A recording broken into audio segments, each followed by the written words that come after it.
আমার বিয়ের আজ ৩ বছর পরে আমি আমার স্বামীকে আবারও চিনলাম। আসসালামু আলাইকুম। আমি নওরিন নুজা। নুজা গল্পের শুরুতে আপনাদেরকে স্বাগতম।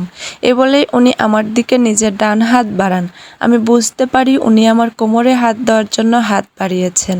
না, এটা হতে দেওয়া যাবে না, এটা আমার জন্য অপমানের। আমি ওনার হাত নিজের হাত দিয়ে চেপে ধরে ওনার দিকে অগ্নি চোখে চেয়ে বিষাক্ত গলায় বলি, হাত সামলে নিন, কোনো রাইট নেই আমার ওপর আপনার, সরিয়ে নিন হাত, সরিয়ে নিন।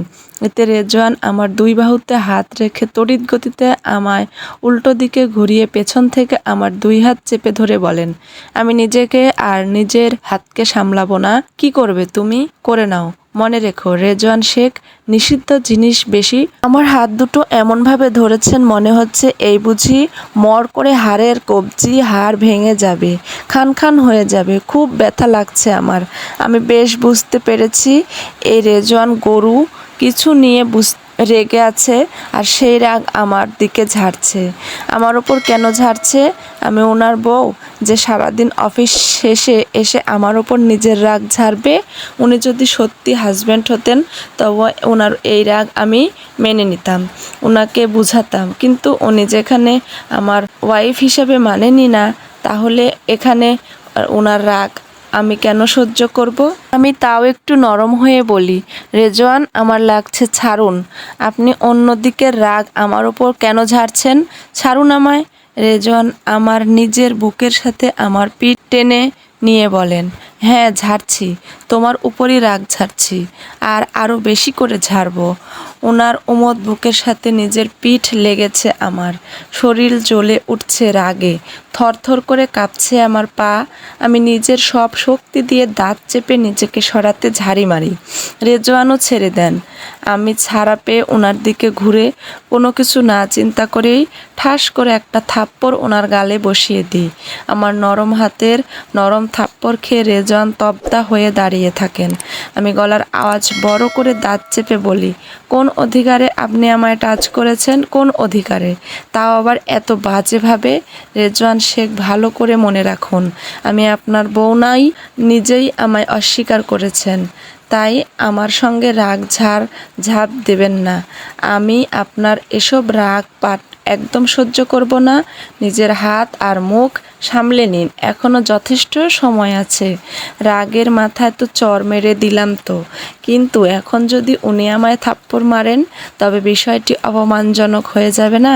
ইস, কেন যে নিজের রাগকে সামলাতে পারিনি। এই লোক নিশ্চিত আমায় মারবে। রেজওয়ানের মতো মানুষ আমায় ছেড়ে দেবেন?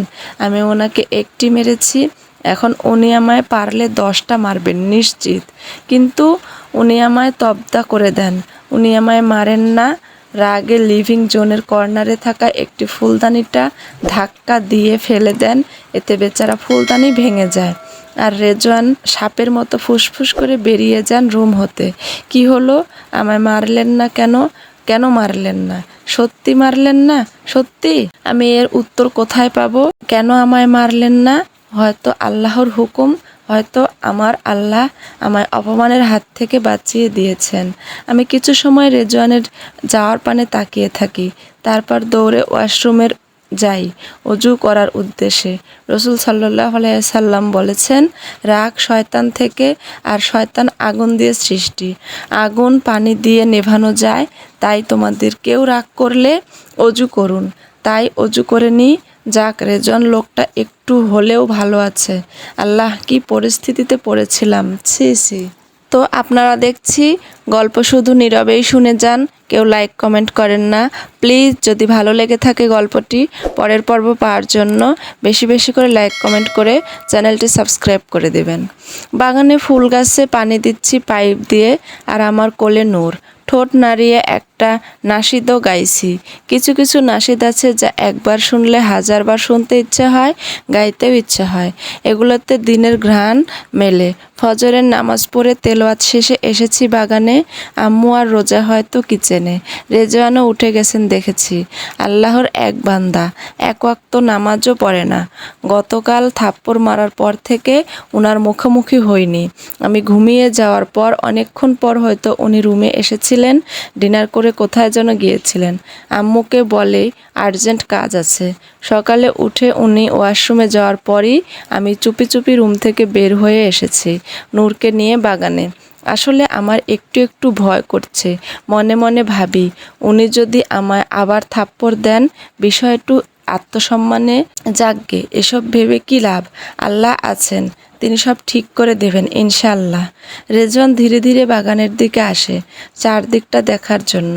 তখনই দেখতে পায় একদিকে নুজা ফুল গাছে পানি দিচ্ছে। নুজাকে দেখেই গতকাল রাতের কথা মনে পড়ে যায়, কিন্তু রাগ হয় না, কারণ দোষটা ওরই। সত্যি তো, একজন মানুষকে টাচ করার আগে অনুমতি নেওয়া জরুরি। রেজওয়ান ট্রাউজারের পকেটে হাত গুটিয়ে হেলে দুলে নুজার দিকে এগিয়ে যায়।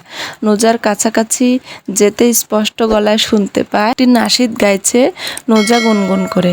এটা শুনে রেজওয়ানের মনটা ঠান্ডা হয়ে যায়। সত্যি কি সুন্দর গলা এই মেয়েটার, আরবি উচ্চারণও দারুণ, একেবারে তারের মতো স্পষ্ট। মনে হচ্ছে কোনো দক্ষ হাফেজ বা কারি কেরাত করছেন। আমি একদিকে গাছে পানি দিচ্ছি, অন্যদিকে যাব, তখনই মনে হলো আমার পেছনে কেউ দাঁড়িয়ে আছে। ধীরে ধীরে ঘাড় ঘুরিয়ে পেছনে তাকাই, ভেতরটা ধূপ করে উঠে যায়। জানতাম কেউ আছে, কিন্তু তারপরেও কেন এমন ধূপ করে উঠল আমার অন্তর? রেজওয়ান দাঁড়িয়ে আছে আমার দিকে।